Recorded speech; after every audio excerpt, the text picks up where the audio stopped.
Hello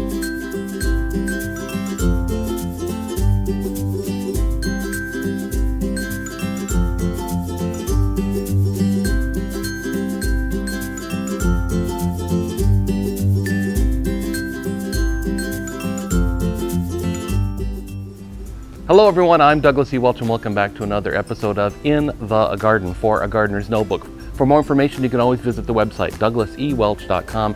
There you'll find links to A Gardener's Notebook as well as everything else that I do. Well, we're out here today as part of the Monrovia Plants Embrace Your Space program. They partnered with us. They gave us $30 to go out and get some plants, and these are some of the plants we got. This is an Iowa heliotrope, and we're going to get it in the ground today, as well as the astilbe we bought, and also a hot lip sage, which is probably going to go in the front garden.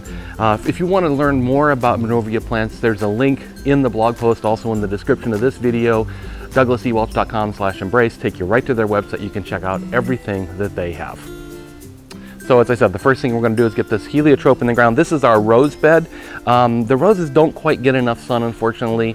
They do okay. They bloomed this year because we had plenty of water, but the bed itself needs to be augmented a little bit. Eventually it'll probably transition out of being a rose bed, but we'll keep them alive here as long as we can. So this is a rose bed. Now this has been a garden bed for a long time, so the soil here is actually pretty well.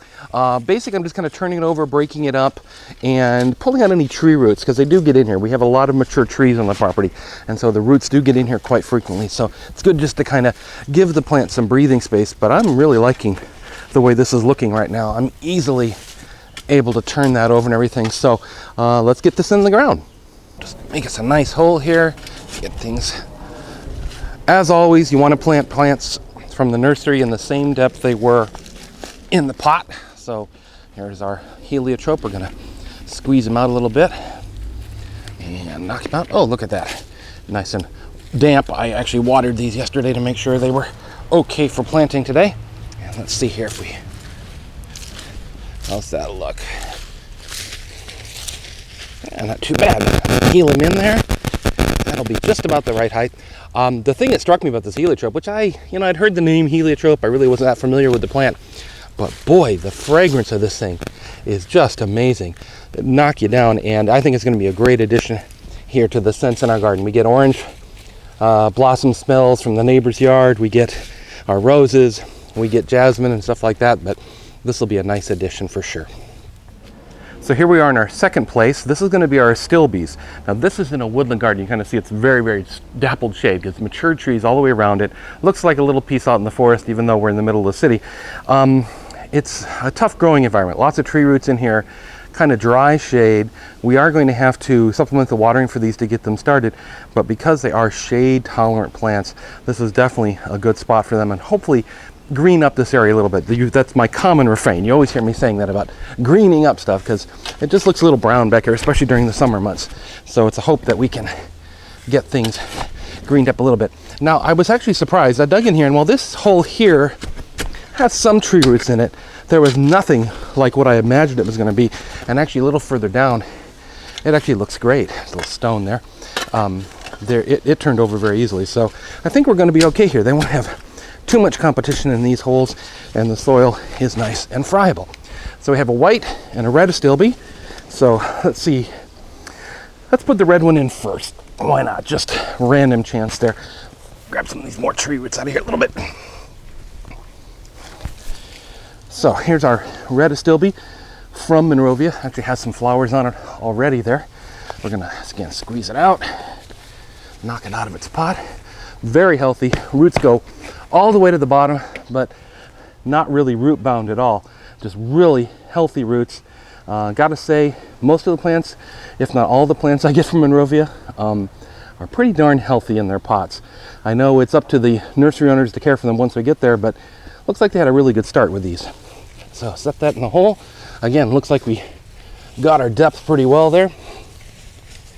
And we'll just fill him back in, heel him in. Now what I'm going to do is I'm actually going to move down, go ahead and get the white one in right next to here. Now the tags on these says that these will get about 3 foot across. So we're going to plant them about 3 feet apart because I sort of want them to blend together. I'm hoping that these really take off too, and we'll be able to divide these after a few years and get even more, or I'll go out and purchase more, and we'll start to fill this entire area with astilbes and other shade-loving plants to really dress it up. And as I said, this hole here is actually excellent. I didn't find any roots here really at all, just some small feeder roots, and that's about it. So again, we'll just pop him out of the pot there.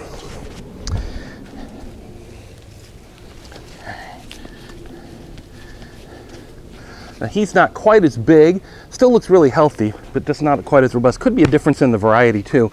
That one's a Visions astilbe, and this one's called Bridal Veil, which seems to indicate a slightly more dainty habit. You can see the white flowers maybe right there coming out on top. Should get a nice little crown of white on top of it when it's fully grown.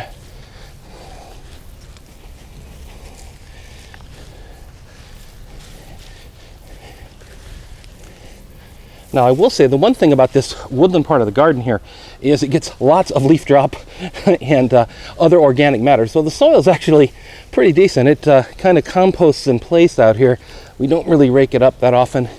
The rains come and knock it down, and it just works sort of well to leave it in place, let it cover the bare soil, and put the nutrients back into the ground.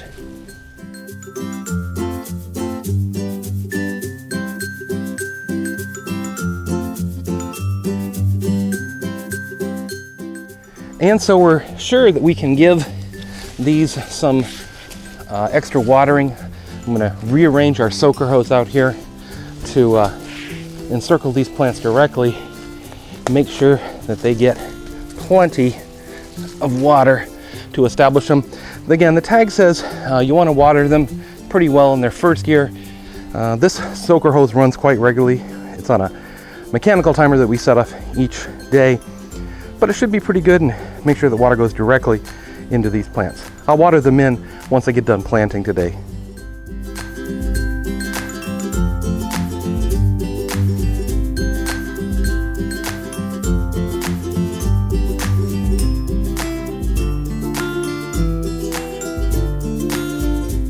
So the little cultivator, electric cultivator, did an amazing job on this front bed. This has kind of been abandoned for a while, even though it faces the front street here. And I thought it would be pretty compacted, but the cultivator got down a good 6 to 8 inches.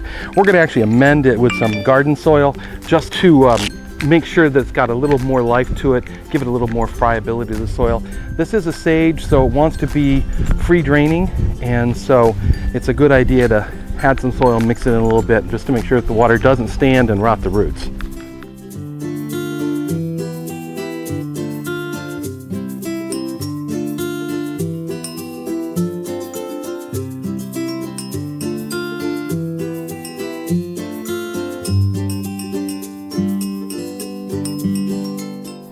And here's our prepared bed.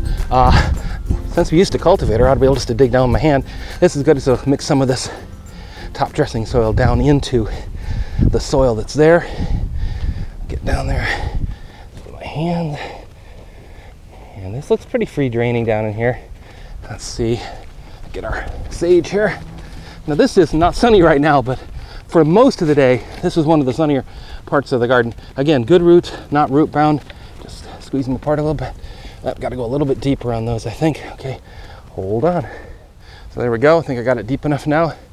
Had to grab the shovel a little bit, just go a little bit deeper in there. But yeah, that should work okay. Kind of mix in a little of the garden soil, a little of the soil that was here in the bed already. And get it on both sides. It is our hot lip sage is all in place here.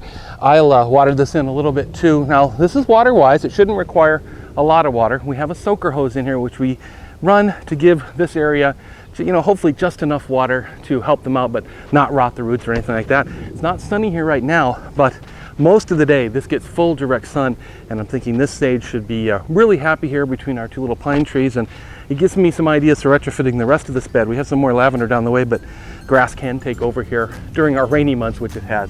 But as you saw, this cleaned up very nicely with just a little bit of work. So that's it for this episode of A Gardener's Notebook out here in the garden. Did a lot of planning today and a lot of work. I'm certainly tired. Time to go and have a nice lunch or something. Hope you enjoyed this episode. If you'd like more information about Monrovia plants, there'll be links in the description of the video and also on the blog post. Takes you right to the Monrovia site to find out more about all the plants that they offer. For more information on the Gardener's Notebook, visit douglasewelch.com/AGN or just douglasewelch.com. There you'll find links to a Gardener's Notebook as well as everything else that I do. Until next time, keep on planting in your garden and keep on digging.